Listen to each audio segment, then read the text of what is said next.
আজ আমি রান্না করেছি কাতলা মাছের তেল ঝোল। আমি এই রান্নাটা অ্যাকচুয়ালি অসুস্থ ব্যক্তিদের কথা ভেবেই করেছি, খুব হালকা পাতলাভাবে।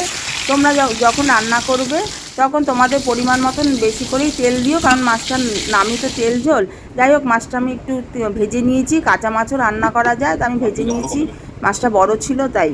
তা ভেজে নিয়ে ঠান্ডা করে তার মধ্যে জিরার গুঁড়ো, হলুদ, লবণ, কাঁচা তেল, আর কাশ্মীরি লঙ্কার গুঁড়ো আর আদা কাঁচা লঙ্কা বাটা দিয়েছি। সবই পরিমাণটা একটু কমই থাকবে।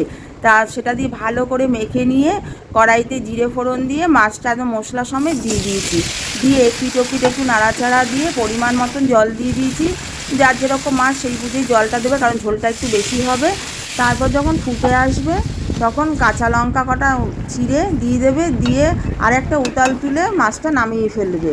তৈরি হয়ে গেল কাতলা মাছের খুব সাধারণভাবে তেল ঝোল, যেটা সবাই খেতে পারবে।